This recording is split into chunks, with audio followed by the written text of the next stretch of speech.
जय श्री कृष्ण। कली हनुमानी एक मातंगी समुदाय जिन पर हनुमान जी की विशेष कृपा है और उन्हीं के जीवन से संबंधित ऐसी कहानियां जो हमें आध्यात्मिकता भर देती हैं। अध्याय 2 जल कन्या भाग 1। बाबा पूर्वजों की चट्टान की तलहटी पर बैठे थे। थोड़ी देर पहले चट्टान के ऊपर जो कुछ भी उन्होंने देखा और अनुभव किया था वे उसको अपने स्थूल मन से पचाने की चेष्टा कर रहे थे। वे तो वहां अपने पूर्वजों से बात करने आए थे, परंतु वहां मिल गए उन्हें व उनके पूर्वजों के श्री गुरु हनुमान जी। हनुमान जी से यूं अचानक मिलना और बातें करना उनकी आत्मा के लिए दिव्य अनुभव था, किंतु उनके स्थूल मन के लिए यह पचाना कठिन था। यह विचार कि हनुमान जी अभी भी उस चट्टान पर थे, उनके तन मन में परम सुख की बिजलियां दौड़ा रहा था। एक मन से तो वे चाहते थे कि वे वहीं बैठे रहें, हनुमान जी के जितना पास हो सके उतने पास, और दूसरे मन से वे अपने डेरे पर शीघ्र से शीघ्र पहुंचकर अपने समाज के साथ उत्सव मनाना चाहते थे। उन्होंने हनुमान जी के आने का परम सुखद समाचार सुचेता और विचेता के हाथों पहले ही डेरे में भिजवा दिया था। सभी मातंगों की दृष्टि में बाबा मातंग का पद देवों से ठीक उन्हीं की तरह था। उनकी छवि एक ऐसे बूढ़े बुद्धिमान की थी जिनका चेहरा सदैव भाव रहित रहता था, परंतु आज उनके मन में इतनी प्रसन्नता थी कि वे स्वयं को नाचने से रोक नहीं पा रहे थे। परम सुख में बावले की तरह नाचते हुए वे कैसे लगेंगे, मातंग क्या सोचेंगे? नहीं, उन्हें अपने भीतर उमड़ रहे इस परम सुख के ज्वार को शांत करना होगा। उन्हें अपने डेरे में पहुंचकर यह दर्शाना होगा कि हनुमान जी का आगमन कोई विशेष बात नहीं थी। वैसे भी मातंग जन हनुमान जी के परम शिष्य हैं, जिनसे मिलने हनुमान जी हर 41 वर्ष पश्चात आते हैं। मन में उमड़ रहा परम सुख का ज्वार इतनी जल्दी शांत होने वाला नहीं था। वे पूरी रात उसी चट्टान की तलहटी पर बिताने की सोच ही रहे थे कि उनके मन में एक तर्कयुक्त विचार प्रकट हुआ। क्या पता हनुमान जी डेरे में पहुंच गए हों? वे चिरंजीवी हैं, उन्हें वहां पैरों से चलकर थोड़े ही जाना है। वे एक जगह से अंतर ध्यान होकर दूसरी जगह प्रकट हो सकते हैं। उन्होंने यह तो नहीं कहा था कि वे सुबह होने पर ही शेष मातंगों को दर्शन देंगे। क्या पता वे नीचे पहुंच चुके हों। बाबा तुरंत खड़े हो गए और तेजी से लुढ़कते हुए पत्थर की तरह पहाड़ी से उतरने लगे। उनके मन में विचार आ रहे थे कि अगले कुछ दिन कैसे उनके डेरे में उत्सव का वातावरण होगा, कैसे चरण पूजा होगी और कैसे हनुवाणी गूंजेगी। बाबा सामान्यतः वर्तमान काल में जीते थे, वे न भविष्य की सोचते थे और न ही अतीत की, किंतु वे आज वर्तमान में रुक ही नहीं पा रहे थे। वे कल्पना कर रहे थे कि कैसे मातंग समाज के जन हनुमान जी के आगमन का समाचार पाकर उत्सव मना रहे होंगे, कैसे वे नाच गा रहे होंगे और कैसे वे बावलों की तरह उछल कूद कर रहे होंगे। और यदि हनुमान जी वहां पहुंच चुके होंगे तो सभी जन उनके चारों ओर शांति से बैठे होंगे और उनसे पिछले 41 वर्ष की उनकी लीलाएं सुन रहे होंगे। किंतु मैं बाबा मातंग हूँ, मैं उनका समय नष्ट नहीं कर सकता। मुझे तुरंत उस महाचरण पूजा की तैयारी में लगना होगा जो अगले कुछ दिनों तक लगातार की जाएगी। क्या चरण पूजा के किसी भी एक सत्र में मेरी आत्मा मुक्त होकर परम धाम को प्रस्थान करेगी या मुझे कुछ और समय इस मानव देह में बिताना होगा? पूरे रास्ते बाबा का मन कल्पना के झाड़ों में भटकता रहा और अंततः वे एक मानसिक गड्ढे में कुछ इस तरह गिर पड़े कि उनके तन को भी अवश्य झटका अनुभव हुआ। उन्होंने जो भी कल्पना की थी वे बाबा की पत्नी माता थी, जो संभवतः अपने पति के पुनः लौटने की प्रतीक्षा कर रही थी। आग लगभग बुझ चुकी थी और उनकी दार्शनिक आंखें बुझते हुए अंगारों में जीवन की सच्चाई देख रही थी। क्या सुचेता विचेता वहां नहीं पहुंचे हैं? बाबा ने चिंतित स्वर में इधर उधर देखते हुए पूछा। चित्ता की दोनों माताएं, जिनके हाथों उन्होंने हनुमान जी के आगमन का समाचार पहुंचाया था, कहीं भी दूर दूर तक दिखाई नहीं दे रही थीं। वे पहुंच चुकी हैं। माता ने बुझती आग में टहनियां और सूखे पत्ते झोंकते हुए कहा। जब आप पुनः जल उठी, अपनी छोटी छोटी आंखें मसलते हुए माता बोली। वे दोनों आते ही फूट फूट कर रोने लगी और बिना कुछ बोले भीतर चली गई। तो हमारे पूर्वज भी उनके झगड़े को सुलझा नहीं पाए? बाबा लगभग चीखते हुए बोले। तो क्या उन्होंने हनुमान जी के आगमन का समाचार नहीं दिया? बाबा बलपूर्वक बोले थे, परंतु ऐसा लगा जैसे माता ने कुछ भी नहीं सुना। माता ने आग पर पानी से भरा एक बर्तन रख दिया। बाबा के हर शब्द को मातंगों द्वारा सिर आंखों पर रखा जाता था। जब उनके यह शब्द अनसुने हुए तो उन्हें विचित्र लगा। वे उच्च स्वर में बोले, मातंग, क्या आपने सुना नहीं? मैंने क्या कहा? हनुमान जी आए हैं। क्या नहीं सुना बाबा? माता बोली। आप इतने तनाव में क्यों हैं? झगड़ा नहीं सुलझा तो कोई और रास्ता निकल जाएगा। आप तनाव मत लीजिए। बाबा माता के सामने उकड़ू बैठे, अपनी आंखों को चौड़ा किया, माथे पर सिलवटे लाते हुए और एक एक शब्द पर शक्ति लगाते हुए वे बोले, हनुमान जी आए हैं। बाबा के होठों को पढ़कर कोई भी बहरा समझ सकता था कि उन्होंने क्या कहा, परंतु किसी कारण से माता को कुछ सुनाई नहीं दिया। और तो और उन्हें बाबा के होठों में गति भी नहीं दिखाई दी। उन्हें केवल यह दिखाई दिया कि बाबा का चेहरा तनाव से लाल हुआ है। कुछ तो गड़बड़ थी। सुनने और बोलने वाले के बीच, प्रस्तुतकर्ता और दर्शक के बीच, संदेश भेजने और प्राप्त करने वालों के बीच।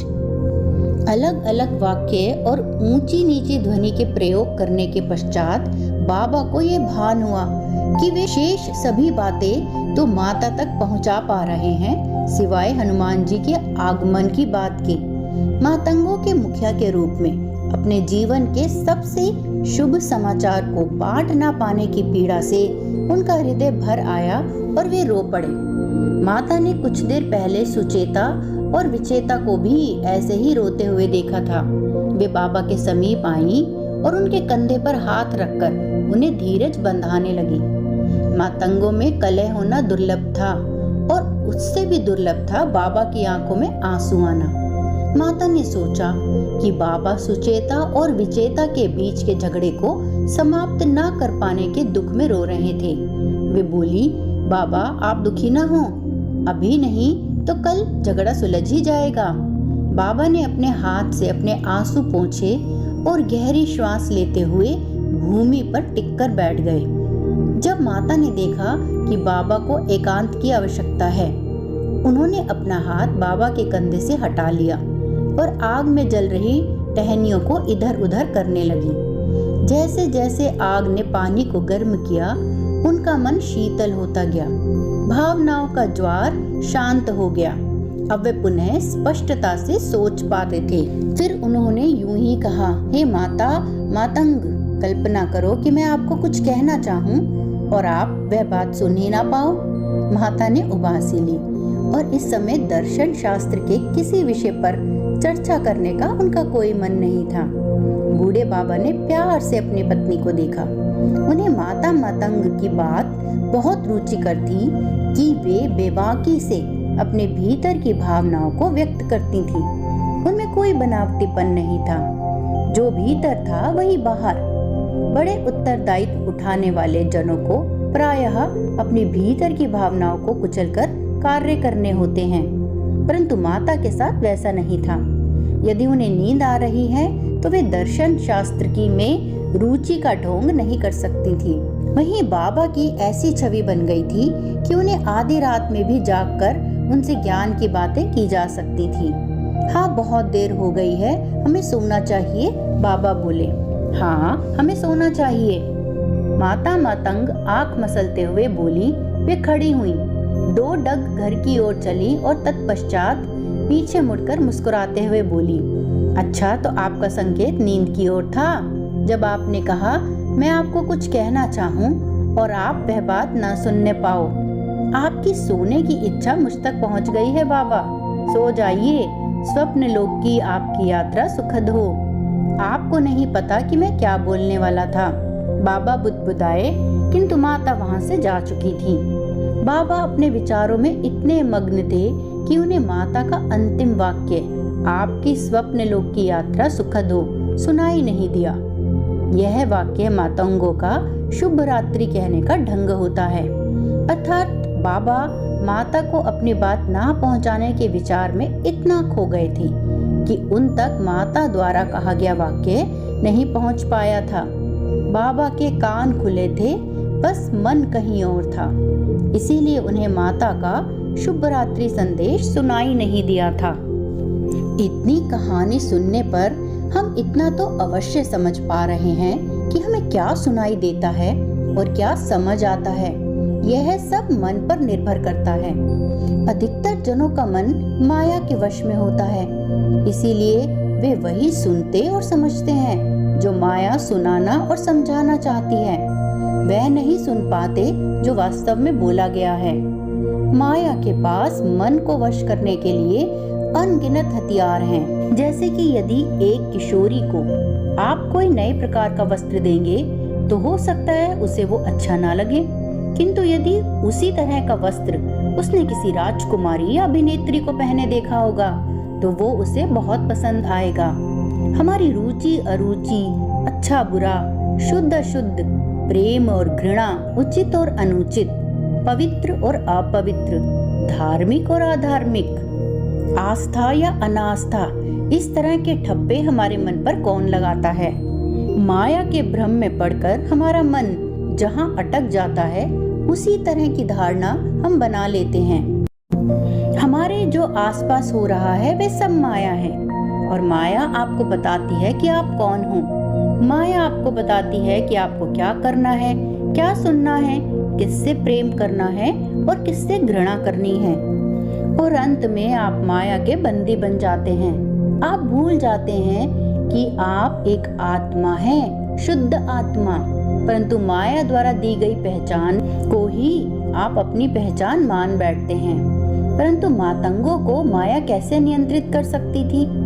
वे तो हनुमान जी के शिष्य हैं। उन्हें क्या सुनाई दिया और क्या समझ में आएगा, यह तो हनुमान जी तय करते हैं, क्योंकि वे हनुमान जी को पूर्णतया समर्पित हैं। इसीलिए हनुमान जी के आगमन की बात ना बता पाने के पीछे हनुमान जी की ही कोई लीला रही होगी। कहानी में आगे बढ़ते हैं, किंतु बाबा ऐसा नहीं सोच रहे थे। वे दर्शन शास्त्र की गहराइयों में चले गए थे, जहाँ तथ्य से अधिक संदेह को महत्व दिया जाता है। वे इस बात पर भी संदेह करने लगे कि कुछ देर पहले उन्होंने पहाड़ी पर हनुमान जी के दर्शन किए थे। हो सकता है वह उनका भ्रम हो, किंतु दर्शन के समय सुचेता और विचेता भी उनके साथ थीं। उन्होंने भी हनुमान जी से बातें की थी, तो क्या उन्हें भी वहम था? क्यों नहीं, हो सकता है वे सब एक सामूहिक वहम से ग्रस्त हो गए हों। यदि वे हनुमान जी के आने की बात माता को बता पाते तो कदाचित उन्हें इस बात में कुछ सच्चाई लगती, या वह भी वहम ही लगता। वहम पूरे मातंग समाज को भी तो हो सकता है, परंतु ऐसा वहम जो सभी को हो गया हो उसे तो वास्तविकता ही माना जाएगा, है कि नहीं? वास्तविकता और वहम में क्या कोई अंतर है? यदि पूरी मानवता को कोई वहम हो तो क्या सब उसे परम सत्य की संज्ञा नहीं देंगे? ऐसा सोचते सोचते बाबा मातंग का हनुमान जी के आगमन से उत्पन्न हुआ जोश ठंडा पड़ गया। अब उन्होंने उसे एक साधारण रात्रि मान लिया। अब उन्हें भी नींद आने लगी थी। उन्होंने नींद के वाहन की सवारी का मन बनाया और स्वप्न लोक की यात्रा को रवाना हो गए। यद्यपि उनके सपने में कुछ विशेष नहीं था जिसकी छाप उनके चेतना मन पर छूटती। वे एक बूढ़े व्यक्ति थे। उनकी कोई इच्छा नहीं थी सिवाय इसके कि वे मातंग समाज के मुखिया का दायित्व किसी और को सौंपकर देह त्याग करें। मातंगों ने अपना मुखिया चुन लिया था। जीवन के 2 दशक पार हो चुके एक नौजवान को यह दायित्व सौंपा जाना था। इसमें आश्चर्य की बात नहीं होनी चाहिए, क्योंकि मातंग देह की आयु नहीं, आत्मा के अनुभवों को महत्ता देते हैं। उर्वा की आयु छोटी होते हुए भी उसकी आत्मा के पिछले जन्मों के अनुभव उसे शेष सभी मातंगों से उच्च बनाते थे। सभी देवी देवताओं ने मातंगों को दिव्य संकेत देकर यह बताया था कि उर्वा ही उनके अगले मुखिया बनने के योग्य हैं।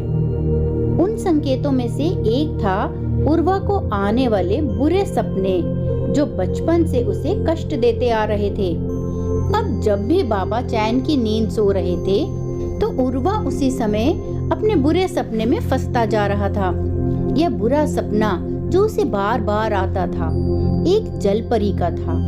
विशाल समुद्र के बीचों बीच एक ऊंची चट्टान थी, चारों ओर पानी ही पानी। पता नहीं वह चट्टान पर कैसे पहुंच गया था।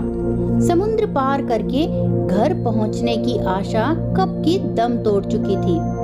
पता नहीं देह कैसे जीवित थी। मस्तिष्क सुन्न था और हृदय केवल नाम के लिए धड़क रहा था। उसे ढूंढने कोई नहीं आने वाला था। क्षितिज से डूबता लाल सूरज मृत्यु के देवता का झंडा प्रतीत हो रहा था। यदि आप मेरी सहायता करो तो मैं आपकी सहायता कर सकती हूँ।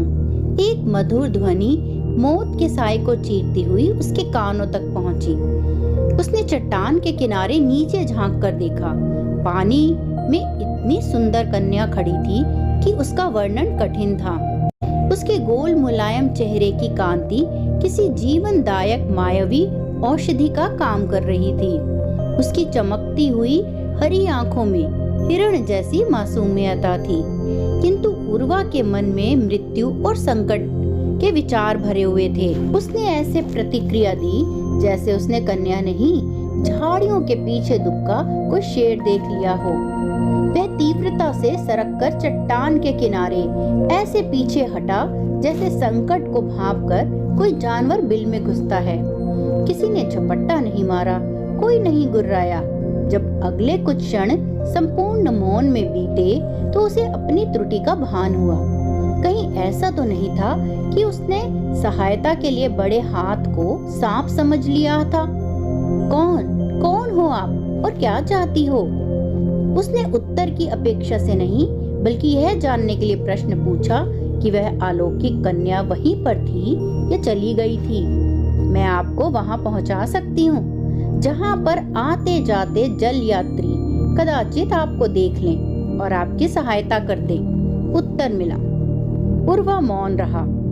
उसके सुन्न मस्तिष्क ने तर्क दिया, यदि यह कन्या कोई मायावी राक्षस है तो भी चट्टान पर बड़े बड़े दम तोड़ने से अच्छा है तीव्र मौत मरा जाए। वह चट्टान के किनारे पुनः आ गया। नीचे झांककर कन्या को देखने का उसे साहस नहीं हुआ, परंतु वह 2 शब्द मुख से निकालने में सफल रहा।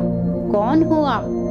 यूं समझ लो कि मैं आपकी तरह एक अभागी आत्मा हूँ। समुद्र की गहराइयों में फंसी प्रतीक्षा कर रही हूँ कि कोई मुझे मुक्त करे।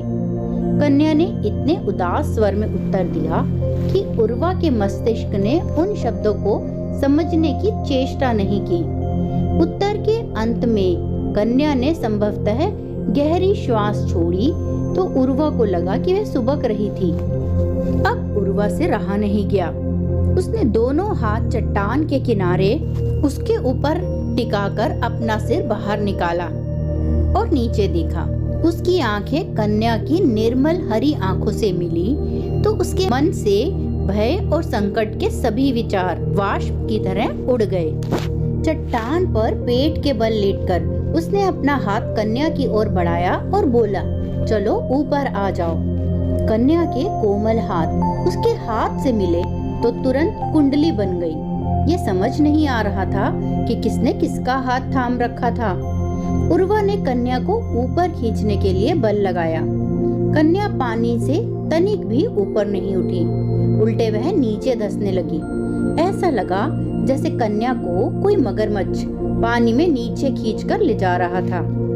उर्वा के मस्तिष्क में एक रंगीन चलचित्र बन गया, जिसमें वह नायक था और कन्या नायिका, और वह अपनी नायिका को भयानक जल राक्षसों से बचा रहा था। उसने अपना पूरा बल लगा दिया। कन्या को बचाने के चक्कर में वह स्वयं चट्टान पर चमगादड़ की तरह उल्टा लटक गया। अब उसके लिए चट्टान पर वापस सुरक्षित सिमटना कठिन था।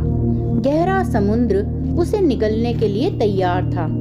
वह गिरा तो सीधे गहराइयों में चला गया। सतह पर पुनः लौटने का उसे अवसर नहीं मिला। जितने हाथ पैर मारता उतना ही गहराई में जाता। श्वास रोककर रखना भी असंभव हो गया। जब उसने श्वास भरी तो ऐसे भरी कि घड़े जितना पानी उसके तन के भीतर घुस गया। ऐसा लगा जैसे कोई मायावी राक्षस उसके नथुनों से होकर उसके पेट में घुस गया हो। राक्षस भी ऐसा जो घुसने के पश्चात उसके तन को भीतर से चीरकर बाहर आने को आतुर था। पता नहीं राक्षस निकल गया या भीतर ही मर गया। कुछ क्षण पश्चात जब सब कुछ अचानक सामान्य हो गया, अभी वह गहरे पानी में था, परंतु पानी हवा जैसा लग रहा था। वह मछली की तरह पानी में सहज अनुभव कर रहा था। ऐसा लग रहा था कि जैसे वह पानी में तैर नहीं रहा, अपितु हवा में उड़ रहा था। वह अकेला नहीं उड़ रहा था। उसकी पीठ पर एक कोमल हाथ था जो उसकी उड़ान की दिशा तय कर रहा था। वह हरी आंखों वाली कन्या उसके पार्श्व में खड़ी थी और वे दोनों उड़ रहे थे। वह उस कन्या का बंदी था। आगे की कहानी के लिए थोड़ा इंतजार कीजिए। और यहाँ तक की कहानी से हमें क्या शिक्षा मिलती है? ये कहानी हमें सिखाती है कि जब भी आप किसी की सहायता के लिए आगे बढ़ें तो उसकी पूरी परिस्थिति और उसके बारे में अच्छे से जान समझ लें और उसके बाद ही ये निर्णय करें कि आप उसकी मदद कैसे कर सकते हो। बिना विचारे की गई आपकी मदद आपको किसी मुश्किल में डाल सकती है।